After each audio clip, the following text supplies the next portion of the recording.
Welcome back to the 23rd episode of the Dear Young Man podcast. In today's episode, we're going to talk about money, minimalism, and Christmas on Dear Young Men. The Dear Young Men podcast is a weekly podcast that posts Tuesday at 8 a.m. Eastern Standard Time, where we talk to the 20-year-old version of myself and all the young men out there that need guidance. So Chapter 1, Minimalism and Christmas.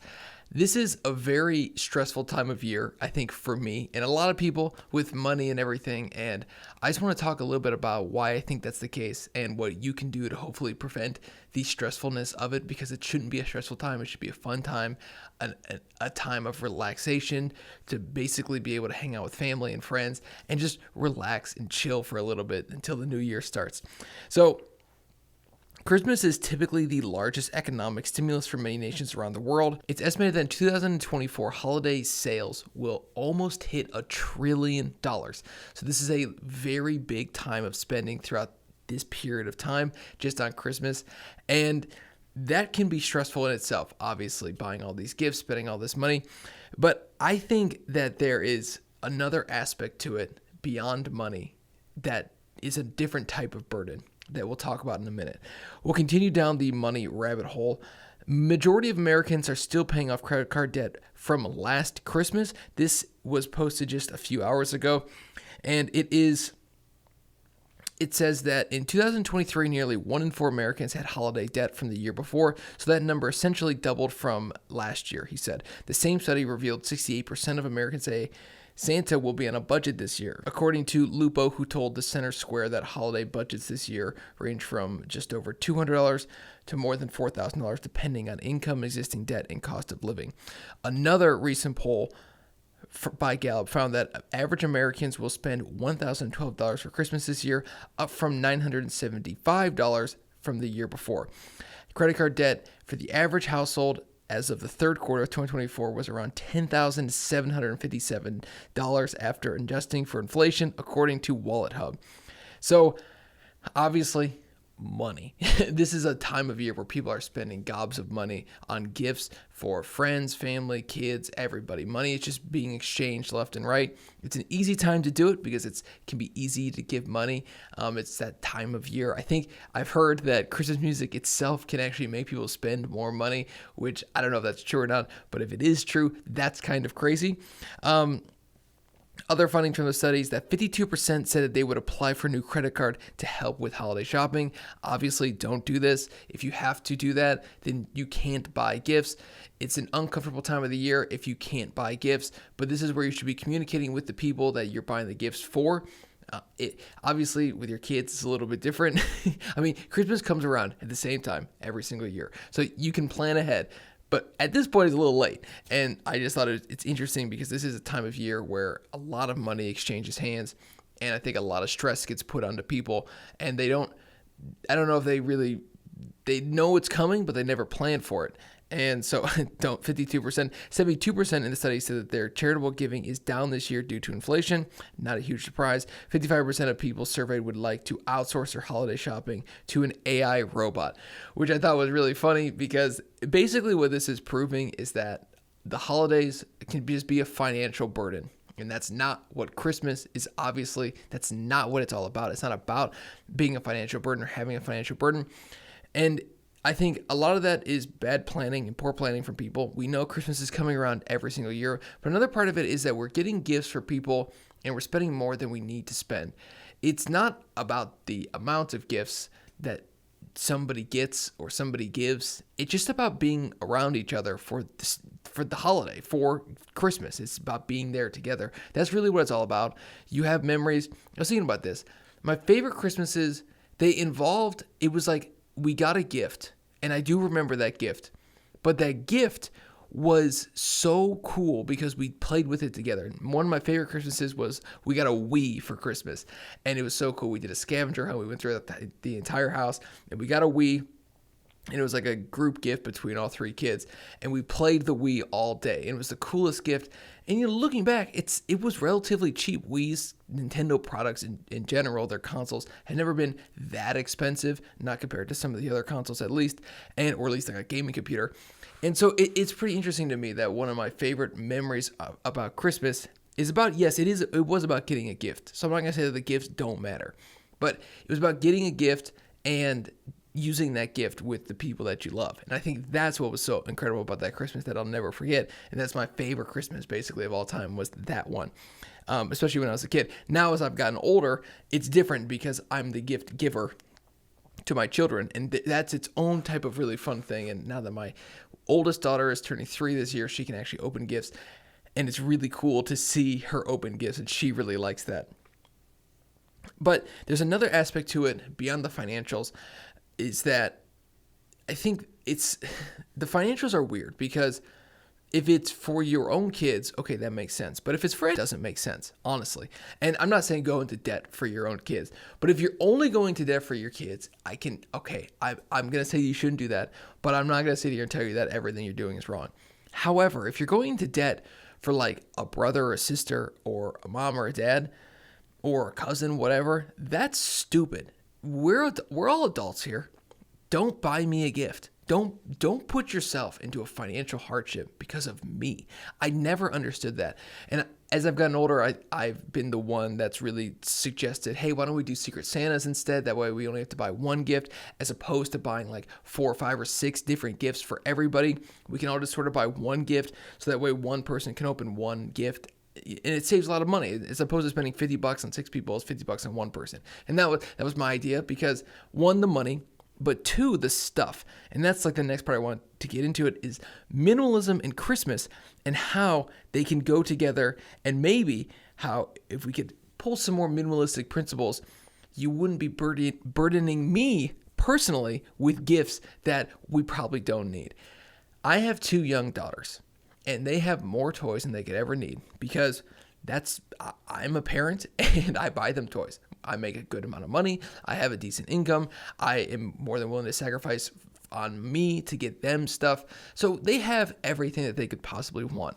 And this time of the year is really weird, because you get a lot of stuff, things, and things can be overwhelming to a point that, in a way, it's almost frustrating. Like, I don't need all this stuff. I don't need all these things that you're giving me. Stop giving me so much crap. And so I came up with a few rules, because you're going to get a bunch of crap that you don't need and that you kind of don't want. And so I have some rules written down on how to deal and manage all that crap and all those things, so that way you can, hopefully not have Christmas be a time of year of, oh my gosh, all this stuff, I don't know what to do with all this stuff, but it could be more enjoyable. Rule number 1, throw out or donate old stuff. This is important. You bring in a bunch of new clothes, a bunch of new this, a bunch of new that. Get rid of the old stuff. The old stuff needs to go. That's gone.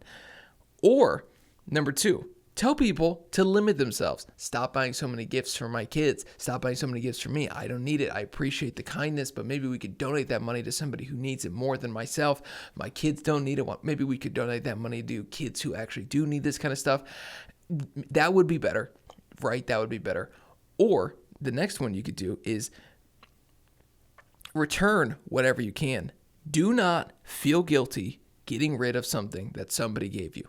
I have no guilt getting rid or throwing away anything that anybody gives me, because at the end of the day, like, you went out on your own to buy. I didn't ask you, I didn't request that you bought these gifts for me. I am appreciative of it, but the burden of stuff is very real, and it can be very stressful living in a house that has too many toys, too many this, too many that. And so the burden of stuff is very real. So don't feel guilty getting rid of stuff. And number 4, emotions will cloud your judgment. So don't be afraid to just throw stuff out, and understand that you might get a little emotional because, oh, this person bought this and it's this, and this. It's okay. It's just stuff. It's not that important. Stuff is not that important. It's made clear. It's made clear that stuff is not that important. Stuff will break. It will be thrown away. The parts will chip off of it. It's all made of plastic anyways. Eventually, stuff will break and you will throw it away. You will get rid of it. It might seem like it's the most important thing now, but it's just not. Number 5, if someone is upset that you didn't keep their gift that they gave you last year, suggest not exchanging gifts in the next year. If somebody is going to say, where's that gift I got you? Or where's that gift I got your daughter? Something you could say is, it's gone. We didn't need it. I appreciate you getting them gifts, and I know it's fun for you. But at the end of the day, I'm the one that has to deal with all this stuff. people get uncomfortable talking about this kind of stuff because I don't want to hurt everybody's feelings. I know they want to buy it and this and this. I don't care. It's my life. And I'm not going to sit here and be all stressed out because you bought me a bunch of crap I didn't need. I'm appreciative that you're willing to spend the money, but maybe spend it on somebody who needs it, not me. I don't need this stuff. I'm a grown-ass man. And 6, finally, remember that when you look back at Christmas past, it's not the stuff that matters. Sure, you have one gift here or there, but it's ultimately about the people that you spent the Christmas season with. So obviously, this stuff is cool and it's fun to open gifts, and I get the kids, it's really cool. At the end of the day, though, those are not the moments that you remember. The moments are the little moments with the people that you love. That's the part that really matters. And that's the part that we should really be striving for and living into during this Christmas season. Not about spending money on stuff you can't afford to try to impress somebody you don't really like. Not about giving too many gifts to somebody who doesn't need it. This is a season this is Christmas, right? It's Jesus Christ. And it's a time it's a fun time because this is the birth of Jesus. It's not the death of him like Easter. And I mean, obviously the resurrection is the fantastical part of Easter, but that can be a glum time. But Christmas is just fun. Like, it's just an amazing time. The newborn king has been sent down. And so try to live into that and make sure that we are living into those values more so than being stressed out, worrying about stuff, worrying about money and all these things that just don't matter anyways. Worry about the people that you're spending it with. And I think that segues us nicely into chapter 2, Ebenezer Scrooge. A Christmas Carol. We all know the Christmas Carol. I had AI summarize it for me, and I thought it'd be kind of interesting. So I'm going to read directly what the AI summary of the Christmas Carol is. Here's a synopsis of Charles Dickens' A Christmas Carol. Ebenezer Scrooge is a miserly, cold-hearted old man who hates Christmas. On Christmas Eve, he is visited by the ghost of his former business partner, Jacob Marley, who has been condemned to wander the earth in chains as punishment for his greedy life. Marley warns Scrooge that he will be visited by 3 spirits. He's in purgatory is actually where he's at. 1. The Ghost of Christmas Past. This spirit takes Scrooge on a journey through his past, showing him scenes from his childhood, his apprenticeship, and his lost love. These scenes evoke feelings of regret and sadness in Scrooge as he witnesses the choices he made that led him to his current state. Next, the Ghost of Christmas Present. This spirit shows Scrooge how others are celebrating Christmas, including his impoverished clerk, Bob Cratchit, and his family. Scrooge sees the Cratchit's joys despite their hardship and is particularly moved by the sight of Tiny Tim, Bob's son. But what of Tiny Tim? And finally, the Ghost of Christmas Yet to Come, or Christmas Future. This spirit shows Scrooge a bleak future where he is dead and unmourned. He witnesses people discussing his death with indifference and sees the Cratchit family grieving the loss of Tiny Tim. This vision terrifies Scrooge and makes him realize the consequences of his actions. After those visitations, Scrooge awakens on Christmas morning a changed man. He is filled with joy, generosity, and a newfound appreciation for human connection. He sends a large turkey to the Cratchit family, raises Bob's salary, and spends the day with his nephew Fred. Scrooge embraces the spirit of Christmas and lives the rest of his life as a kind and generous man. This is one of the best Christmas stories, Christmas movies of all time. I mean, obviously, my wife and I think have seen it play at least once, maybe twice. It's a fantastic story. It's a good reminder that it's never too late to change. Obviously, he lives this one way and he's living incorrectly for so long. But there's always an opportunity to change, no matter how bad you've done in the past at something, whatever it is. In my case, it's my weight, my physical fitness, that type of stuff. That's a big thing that's been weighing on me recently. And it's like, no matter how bad you've done back then, you could still change tomorrow, today. You can still make the change. Your future isn't written. It's the future yet to come. It hasn't happened yet. It's up to you to determine what's going to happen in the future. They say in this synopsis, Scrooge embraces the spirit of Christmas. And I was thinking, like, what is the spirit of Christmas? Like, what is the thing? What is Christmas? What is that when we break it down? What is it really all about? It is not the most important Christian holiday, but it does celebrate, obviously, an important event, Jesus Christ being born to the Virgin Mary through the Immaculate Conception. Jesus Christ is born, the newborn King. He's the Savior of the world. He's born as the Savior of the world. It's being with the ones you love. It's That's the time. This time it can be stressful because you have to go from house to house to house to house, especially if your parents are divorced. It's a big pain in the butt. Don't get divorced because it makes Christmas way harder on your kids. And so like for me, I have to go to my mom's and I have to go to my dad's. And then for my wife, we had to go up this last week and we went up to Michigan to go see her family. And it's like you're traveling all over the place and you're visiting family, you're visiting friends, you're seeing a bunch of people. And the traveling can be stressful, but actually seeing the people is actually the best part, basically. It's always the best part, seeing friends and family. It's a reminder that God is very much real. He was made flesh and humbled himself to become man. He came down from heaven and became man. Jesus Christ. The easiest time to reconnect with what Jesus tells us to do. Everybody's always donating, giving more money during this time, and it's very easy to do that, I think, because it's the season of giving. It's available all the time. It's a good time to do that, but also to reflect on how little you probably did throughout the year and how much more you should be doing next year. And finally, it's a short time of the year. Remember that Jesus is alive and he calls us to act like this throughout the entire year. And just remember that this is a fun time. Like Christmas is the best. I love Christmas. My wife and I have always been huge Christmas people. We've always loved Christmas. It's always been our favorite time of the year. And it's a fun time. The snow, it's cold. Where we live, the snow's coming down. The music is popping. The drinks are hot. It's fun. It's a very fun time. And it's a time to remember to just enjoy being fun and having fun and just being with the ones that you love. And if you don't have ones that you love, then doing something for others and trying to make their Christmas better. And then maybe in the next couple of years, you can grow your own family and have some people that can support you. Which brings us to chapter 3. Remember that it's all about love and the miracle of a baby in a manger, innocent and small, but the true Savior of the world in Jesus Christ. This Christmas can be so stressful. It really can be. And I don't like that it is. Because this is like some of the most fun times that you will ever have throughout your entire life. So many of everybody's best memories are on Christmas. So if you have new kids, young kids, like my wife and I, don't get stressed, don't get mad at them, don't get upset. Just take a step back, just understand it's that time of the year. It can be stressful, it could be whatever. But just have fun. This is a fun time. It's really fun. I love Christmas so much, and it really is truly one of the best times of the year. And so just enjoy it. Eat some cookies. Eat a little too much. It's okay. It's okay. It's not going to kill you today to eat a few extra cookies. If you continue to do it, it probably will. But if you eat some good food and you fill your belly up a little bit more than maybe you should, that's okay. You could get back to it on Thursday.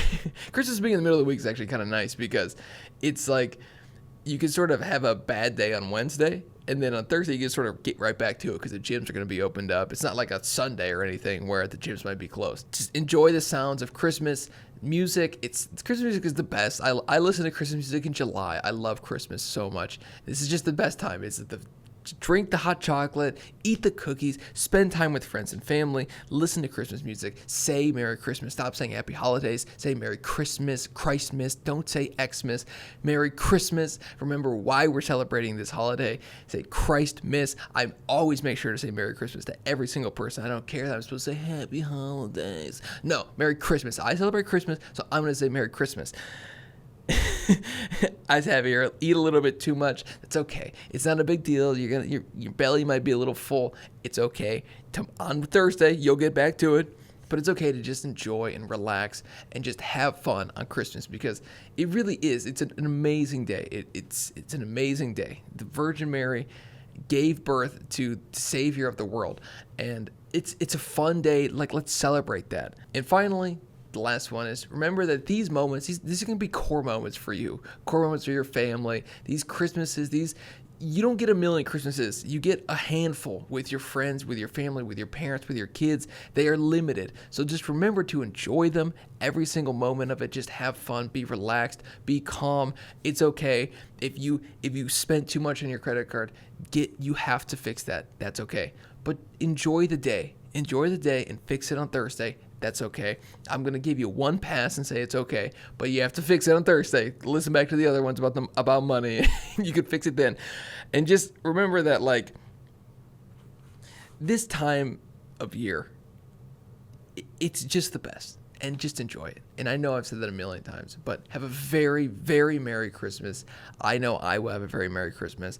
Relax, eat some good cookies, eat some good food, laugh, listen to music, watch some good movies, relax. It's okay. You can put your goals and stuff on pause for 2 days or a day. Enjoy Christmas Eve and Christmas Day, and just relax. It's okay, and enjoy it, and have a very, very Merry Christmas. And I will see you guys next week for the New Year's episode, the last episode of 2024. Thank you again, and again, please have a very Merry Christmas, and I will see you in a week. Peace.